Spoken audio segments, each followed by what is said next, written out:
Hello and welcome to the Real Estate Update. My name is Dan Korman, broker-owner of Alpenglow Properties right here in Durango, Colorado. This month we'll be looking at the first quarter real estate statistics in Durango and La Plata County as a whole.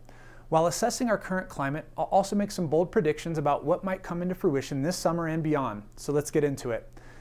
News you've probably heard 1,000 times. Durango is looking at a devastatingly low inventory. Here is a visual representation of the active listing inventory showing a 72% decline in the supply for the year-to-date period ending March 31st. See where it says 24 in the 2021 section? Well, it's actually 15 homes as of the taping of this video. An uncomfortably low amount of homes for a continually high amount of demand. What's painfully obvious in this picture is that at the end of Q1 in 2020, Durango had an abundance of active listing inventory and showed a 45% increase in inventory over the first quarter of 2019. That is no longer the case. In this pictograph, you'll notice that the median price for first quarter home sales for the in-town Durango market increased by over 18% to a median price of just over $570,000. Similarly, in this graph depicting the average price for Q1, you'll notice that the average price for a home in the first quarter is getting quite high at an average price of $645,000. Generally, this number would drop when looking at the broader market, but as far as the first quarter is concerned, La Plata County is higher than Durango and is showing an average home price in Q1 of almost $700,000.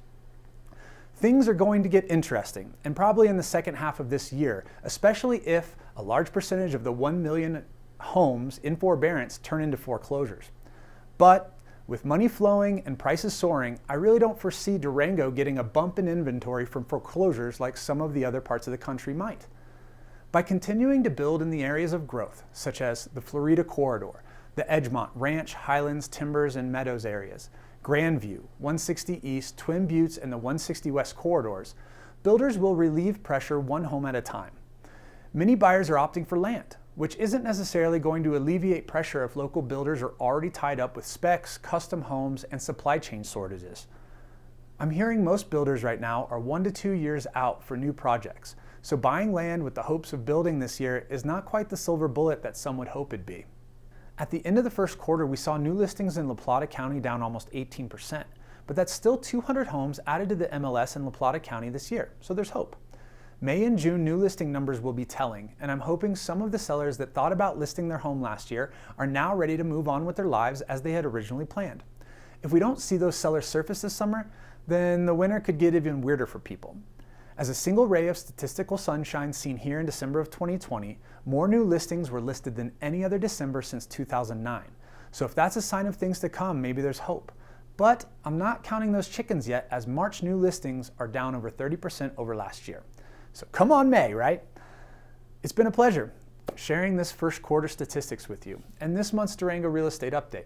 If you have questions about the market or would like to add your much needed home to our exhausted inventory, please feel free to email me at dan@alpenglowproperties.com, or you can find us on any of the social media sites on our handle @Durango Brokers.